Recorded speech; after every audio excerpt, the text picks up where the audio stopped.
If you don't want to create a stack column chart, in this video I'm going to show you some amazing cool chart from the same dataset. The first thing, I will click on my old chart and simply hit delete key. The next thing, we need to create two helper column. I will click on F1 and simply type total P. Our next helper column will be total S. Here I will apply a very easy sum function, open parenthesis. In this case, I will select all of store A dataset, hit enter. Now I will simply drag this formula down. On total S column, I will simply type equal, click on F2 cell, hit enter, and now simply drag this formula down.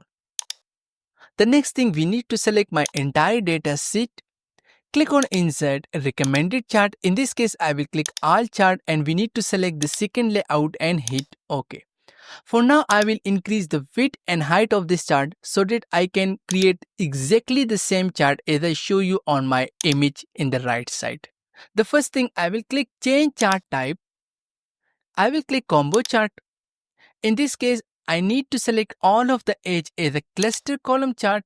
If I scroll a little bit more, I can see total P. I need to make this as a line chart, and total S, I will change this as a cluster column chart, but for this I need to check secondary x-axis option and hit OK. Now I will click on format.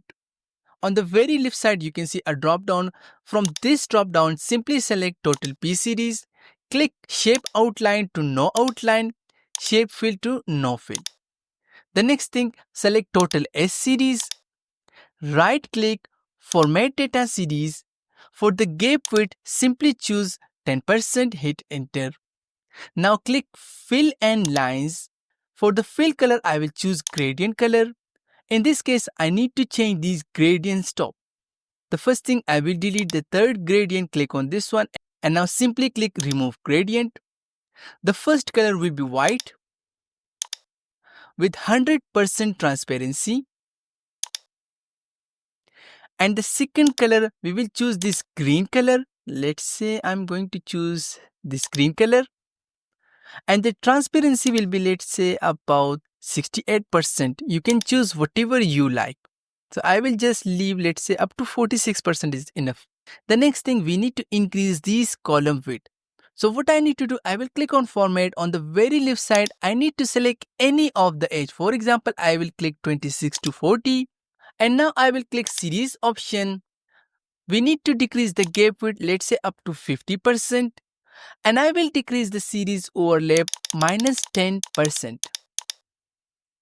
Now our chart is almost look the one I created. Now I will click on my total S series again. Click on format. For the shape outline, I will choose this amazing color, let's say. And now if I click outsize, everything is ready. We need to apply data label, but before data label, we need to off the chart title, vertical x-axis, grid line, and also we need to delete total S and total P.